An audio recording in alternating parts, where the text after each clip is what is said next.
18 साल पहले शंखनाद हुआ एक युग का युग बिग बॉस का। हाँ, ये बिग बॉस का युग देखना पड़े हिंदुस्तान को, इसीलिए तो आजादी की लड़ाई लड़ी थी मंगल पांडे और भगत सिंह ने। कसम मार्टिन फिल्म के ओवर ईटिंग करने वाले हीरो की। अगर हमारे स्वतंत्रता सेनानियों को ये पता चल जाता ना कि हमारी आने वाली पीढ़ी कम और पीड़ा ज्यादा होगी, तो वो ये नहीं बोलते साइमन गो बैक, वो बोलते साइमन स्टे बैक। लटका इनको, उल्टा लगा 2 हंटर और ले 3 गुना लगान इनसे। 17 अध्याय लिखने के बाद अब वक्त आ गया है। हाँ बिल्कुल आ गया है वक्त, ये राक्षसी टटाका जैसे शो की नाभि में बांड मार के इसका वध करने का। इस सोहेल खान जैसे अमर वैम्पायर के छाती में लकड़ी का भाला और माथे पे चांदी की गोली मारने का। इस स्वरा भास्कर जैसे दिमाग से लंगड़े और जबान से लूले शो पर गंगा जल छिड़क कर इसको भस्म कर देने का। कल्पना से भी अद्भुत है ये अध्याय। हाँ, ये अध्याय कल्पना से अद्भुत तो बिल्कुल है बिग बॉस, क्योंकि किसी ने ये कल्पना ही नहीं करी थी कि इस अध्याय में जिस आदमी को जेल में होना चाहिए बच्चों को पीटने के लिए, उसको नेशनल टेलीविजन पे हीरो बनाया जाएगा। Transmitting Rajat Dalal. किसी ने कल्पना नहीं करी थी कि बिग बॉस का हाउस ओनली फैंस का हाउस बन जाएगा। बिग बॉस घर की तीनों नई वाइल्ड कार्ड सदस्यों का हार्दिक स्वागत करते हैं। और किसी ने कल्पना नहीं करी थी कि live on camera HD footage में इस अध्याय में बिग बॉस के घर में पुनर्जन्म होगा लाल पहाड़ी की काली चुड़ैल का। सब कुछ कर लिया इस सीजन में। डॉली सपोले से चाय बनवा ली, ढोंगी पूगी बाबा से सलमान भाई की शादी की कुंडली खिंचवा ली। मैं जो लाऊंगा ना वो भागेगी नहीं। अश्नीर ग्रोवर से नेशनल टेलीविजन पे स्कूल असेंबली में गलत सॉक्स पहनने के लिए PT टीचर से सॉरी मांगते लौंडे की तरह नेशनल टीवी पे सॉरी भी मंगवा ली। Sir, वो maybe in the podcast it did not come across correct. लेकिन फिर भी इस साल बिग बॉस की TRP सलमान भाई की रिसेंट फिल्मों की तरह है, यानी कि चटकी हुई। सन्नाटे में लिपटा हुआ ये घर 18 असमंजस में अटके घर वालों की शोर से गूंज उठेगा। एक घर वालों की गूंज उठी थी बुराड़ी के घर में और सब बर्बाद हो गया था, और दूसरी गूंज उठती है हर साल बिग बॉस के इन भीगे हुए छुआरों और किशमिशों की, जिसके चलते अब इन्फ्लुएंसर्स बर्बाद हो रहे हैं। अच्छा कंटेंट बनाने पर कम इन्फ्लुएंसर्स का आजकल ध्यान है 2 से 4 बीवियां रखने का, वड़ा पाव का ठेला लगा के वड़ा पाव के अलावा पूरी दुनिया भर की बकचोदी बेचने का, और बच्चों को अगवा करके उनके मुंह पे मूतने का और गोबर लगाने का। क्योंकि अच्छा कंटेंट थोड़ी बिग बॉस में एंट्री दिलाएगा यार, वो तो कलेश दिलाएगा। इस शो के घर वालों के अतीत में झांक कर आया हूँ। बिग बॉस जब खुद की रूपा फ्रेंची का इलास्टिक ढीला होना तो सामने वाले के लंगोट का नाड़ा नहीं खींचना चाहिए। अगर अतीत में इन सब बब्बू घोषों ने 4 चौखट चोट भंगड़े वाली हरकतें करी हैं, तो अतीत में आपने भी हर सीजन में एक क्रिमिनल की इमेज व्हाइट वॉश करी है और उनके भविष्य को भी जान कर आया हूँ। अरे इन चैनी खैनी के पैकेटों का भविष्य तो भूतकाल में ही खत्म हो गया था, वरना ये वर्तमान काल में बिग बॉस में क्यों आते? हाय गाइस, मैं हूं शांतनु और हर साल की तरह ये रेकरिंग मुंह का छाला, ये भीषण सर्दी की डैंड्रफ, 3 दिन में लिंग को 3 इंच बड़ा कर देने वाली नेपाली जिजिंको बिलोबा की गोली जैसा शो एक बार फिर बेशर्मी की KTM पे सवार चूतियापे का हूटर बजाता आ गया है। अब होगा टाइम का तांडव। तो बिग बॉस की साइफाई, टाइम ट्रैवलिंग, साइकोलॉजिकल और दिमाग से बैलगाड़ी पे जो दुनिया है, उस दुनिया को समझना उतना ही मुश्किल है जितना मुश्किल ये समझना है कि अनिल कपूर का जो निकम्मा लंपट नालायक लौंडा है उसमें एटीट्यूड है तो किस बात का है। कार्तिक आर्यन एक्टिंग का धमाका कम और PR का शहजादा कैसे बनता जा रहा है। पुनीत सुपरस्टार क्या हाथी घोड़े की टट्टी खाने के बाद अब थारा भाई लोडिंदर की टट्टी भी खाएगा। और बिग बॉस कैसे पिछले 18 साल से पूरी शिद्दत से हिंदुस्तान की जनता की मेंटल वेसेक्टमी कर रहे हैं। बिग बॉस सीजन 18 की शुरुआत ऑलरेडी हो चुकी है, तो इसी बीच आपका कौन फेवरेट बना है? तो वीडियो में आगे के सफर के लिए सारे यात्री अपने दिमागी संतुलन और वाहियाती झेलने की क्षमता के खुद जिम्मेदार हैं। बाद में मेरे को मत बोलना कि शताब्दी बोल के गरीब रथ में चढ़ा दिया। So are you ready? Are you ready? Are you ready? Are you ready? तो चलो फिर ऑनेस्टली सेइंग में।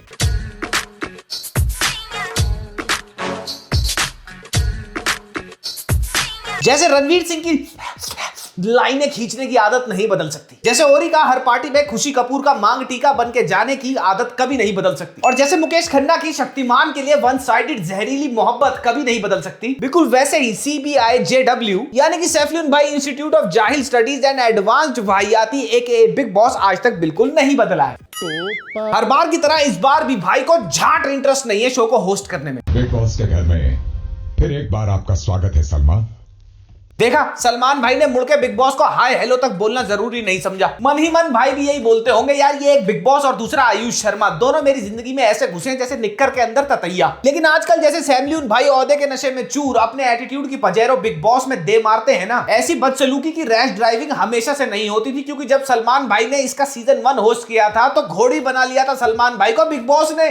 श्री सलमान खान, आप जा सकते हैं।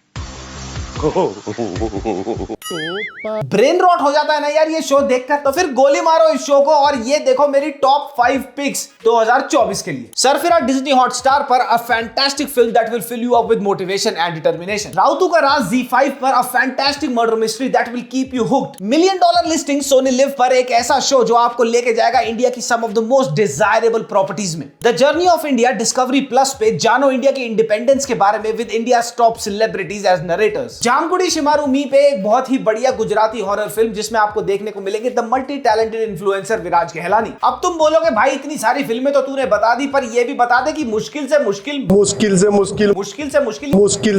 ये फिल्में हम देखे कहां, तो इसका वन स्टॉप सॉल्यूशन भी बता देता हूं और उसका नाम है डिश टीवी वॉचो, जहां पे आपको ये सारी की सारी फिल्में मिलेंगी with access to all your favourite OTT platforms with only one subscription. मतलब कोई नीड नहीं है सारे के सारे ओटीटीज को अलग अलग सब्सक्राइब करने की। ओटीटी कार्निवल के चलते अभी 15 डे ट्रायल चल रहा है और चांसेस हैं कि लकी ड्रॉ जीत के आप घर लेके आ सकते हैं गाड़ी, बाइक और iPhone while watching your favourite film on Dish TV Watcho. Link description में है, जाओ जाके सब्सक्राइब करो और अपने दोस्तों से उनके ओटीटी पासवर्ड मांगने बंद करो यार, because now you have access to all your favourite OTTs at one place और इस वन प्लेस का नाम है Dish TV Watcho. Getting back to the point, आज भी बिग बॉस में सलमान भाई के मुंह से निकली फूलों की पंखुड़ियों जैसी बातें आइंस्टाइन की फील्ड इक्वेशंस की तरह समझ से बाहर है। बिग बॉस नहीं होंगे मतलब 15 साल नहीं कंप्लीट होंगे। क्या बोला भाई ने? क्या मतलब बना इस बात का? क्या मतलब भाई ने बोला तो ठीक ही होगा यार फिर। और बिल्कुल भी ना बदलते हुए इस बार भी एक दिल के अच्छे क्रिमिनल को नेशनल हीरो बनाया जा रहा है। उन सारी कंट्रोवर्सीज के पीछे की सच्चाई जानने की किसी ने कोशिश करी? हाँ, और क्या, अपनी से आधी उम्र के बच्चों को बेफजूल में पीट के उनको PTSD देना, ओवर स्पीडिंग करते हुए चलती बाइक को ठोकना, टोल नाके तोड़ना, डोमिनोज के मिनिमम वेज वर्कर से बेफजूल में बदतमीजी करना और पूरे इंटरनेट पे जातिवाद को फैला के रखना आग की तरह। इसमें भाई की कोई गलती थोड़ी है यार, तुम्हारे को पता ही नहीं भाई की बैक स्टोरी क्या है यार। और इस बार भी आपको मिलेंगे कुछ ऐसे येस्टरईयर स्टार्स जिनके अब फिक्स डिपॉजिट खत्म हो चुके हैं येस्टरईयर स्टारडम के, और वो इस शो में आके कुछ भी अनाप शनाप झूठ बोलेंगे। I'm a big huge fan of Big Boss and I have watched all the seasons. अरे शिल्पा, अगर तुम एक बार को ये भी बोल देती ना कि तुम्हारे को कभी एक्टिंग आती थी तो मैं वो भी मान लेता, लेकिन ये दिल्ली के प्रदूषण से होने वाली कुत्ता खांसी जैसा शो तुम रोज देखती हो। और बिग बॉस भविष्य में तो आपके भी कोई मोतीचूर के लड्डू और 5101 रुपए का सगन का लिफाफा नहीं दिख रहा, क्योंकि टीआरपी रेटिंग के हिसाब से ये शो टॉप 10 की लिस्ट में बिल्कुल वैसे ही है जैसे ऐश्वर्या राय और अभिषेक बच्चन रिलेशनशिप में है। लेकिन इस बार बिग बॉस के इतिहास में पहली बार, बिग बॉस के मंच में पहली बार कंटेस्टेंट से ज्यादा समझदार, वेल बिहेव्ड और उनसे ज्यादा पढ़ा लिखा एक बंदा आया है। घर के कंटेस्टेंट्स का IQ देखने के बाद ना ये गधा भी मन ही मन बोलता होगा कि जनता इन सबको सारा दिन ढेंचू ढेंचू करता देखती है टेलीविजन पे, पर फिर भी गधा साला मेरे को बोला जाता है। ये चटनी से तुम्हारे उधर की है ना? तुम्हारे इधर का मतलब I'm Indian, I'm offended. तुमने कार्ड प्ले करने की कोशिश की। तूने कार्ड प्ले करने की कोशिश की? अबे मंडोली के ऋतिक रोशन, अगर तू 7 सिस्टर्स का नाम एक ही सांस में बिना हकलाए बता देगा ना तो मैं भी प्रभास को असली का एक्टर मान लूंगा। ये वही लौंडे हैं जो इंग्लिश बोलने के प्रेशर में कांप जाते हैं और फिर चेक को पढ़ देते हैं चीकू।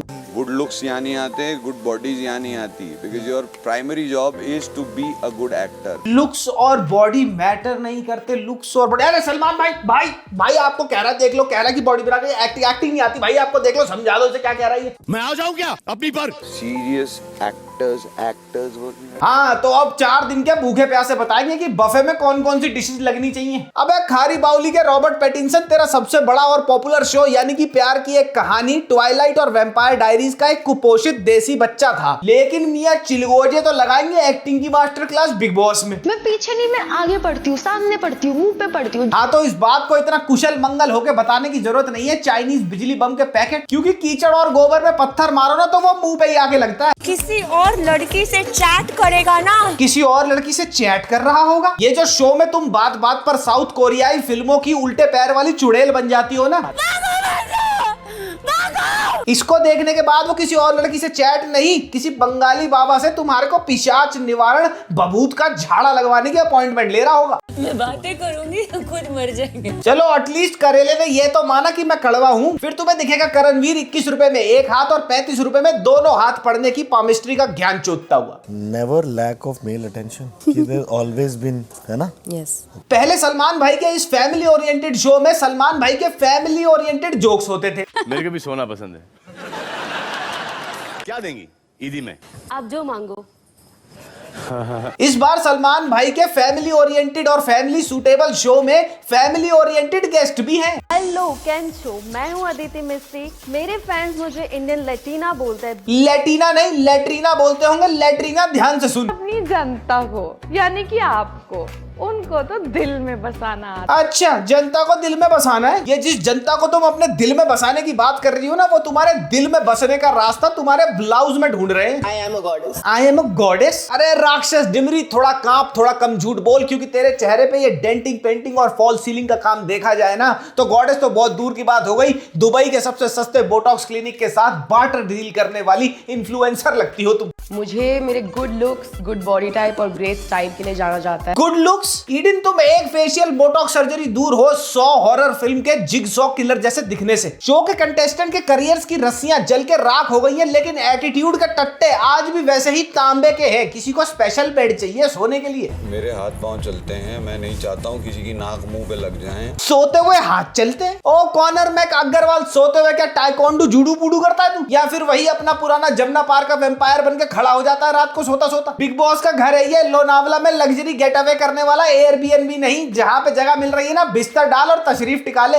फिर किसी की सॉरी बुलवाने की आदत नहीं जा रही। अगर मेरे ऊपर बोले मैं बिग बॉस को सीधे बोल दूंगा मुझे सॉरी चाहिए। चलो भाई, इस बार घर के अंदर है तो किसी अपने हम उम्र से सॉरी तो मंगवा रहा है। अगर यही भाई घर के बाहर होता अब तक तो स्टेरॉइड रेज में 4-5 बच्चों को फेंट चुका होता, 3-4 को किडनैप करके उनके मुंह पे मूत के गोबर लगा चुका होता। तो क्या हो गया, भाई ने अगर दिन दहाड़े क्राइम करे हैं तो देश के लिए मेडल तो जीता है, बिल्कुल वैसे जैसे सुशील कुमार ने देश के लिए ओलंपिक पदक जीता था, उसके बाद मर्डर ही तो किया था। क्या हो गया फिर? रजत गाली गलौज कर रहा है। अरे अभी तो बस ये भाई गाली ही दे रहा है। इतनी मेहनत से भाई ने जो साल भर लगा के डिप्लोमा कोर्स किया है कि ओवरनाइट क्रिमिनल कैसे बने, गाली देना उसका एक छोटा सा मॉड्यूल है बस। अभी तो किडनैपिंग, हिट एंड रन और कम्युनल गैंग वॉर जैसे जो मॉड्यूल्स हैं जिनमें भाई गोल्ड मेडलिस्ट है, उनके प्रैक्टिकल तो भाई घर के अंदर अप्लाई नहीं कर सकते अभी। यार शिट यार, मेरा वोट तो भाई के साथ है। Now on a very serious note guys, ये वाला सीजन देख के ना बिग बॉस का मेरे दिमाग में एक दो बातें आई। पहली ये कि रजत दलाल को जो हीरो बनाया जा रहा है, सलमान भाई से लेके घर का एक भी कंटेस्टेंट उस बच्चे के बारे में बात नहीं करता जिसको इसने पीट पीट के पीटीएसडी दिया है, और आज वो बच्चा अगर इसको स्क्रीन पे हीरो बनता देख रहा होगा तो रोज रोता होगा सोने से पहले। दूसरी बात ये कि ओनली फैंस महिलाओं को लाकर नेशनल टेलीविजन पे टीनेजर्स को दिखाया जा रहा है। लिटरली वाइल्ड कार्ड एंट्री में जो 2-3 ओनली फैंस की औरतें आई हैं, उनको शो में किस हिसाब से रखा जा रहा है और क्यों रखा जा रहा है ये हर किसी को पता है। और इन महिलाओं का एक अलग से रोस्ट तो बनता है यार। झूठ मत बोलना, तुम्हें भी चाहिए, अगले हफ्ते दे दूंगा। लेकिन एक तसल्ली की चीज है, एक अच्छी चीज हुई है इस बार, और वो ये है कि इस शो की टीआरपी हिस्टोरिकली लो है इस बार, which means that a lot of people who enjoyed watching Big Boss are giving it up। तो क्या हो गया भाई, टीआरपी भी ऊपर चली जाएगी, जैसे ओनली फैंस की मॉडल आ गई, क्रिमिनल्स आ गए, तो सब कुछ ये सारा चोट भंगड़ा बना के जो मैंगो शेक परोसेंगे कहीं ना कहीं टीआरपी ये ऊपर ले जाएंगे। तुम इतना सीरियसली क्यों ले रहे हो? अगले हफ्ते जो ओनली फैंस का घर खोला है बिग बॉस के अंदर, एक छोटा सा दूसरा घर खुल गया है, कॉन्डो खुल गया है, उसके ऊपर भी तुम्हारे को एक रोस्ट मिल जाएगा। तब तक के लिए हम मिलते हैं अगली वीडियो में। मामा मियां लजानिया पप्पी, बाय बाय।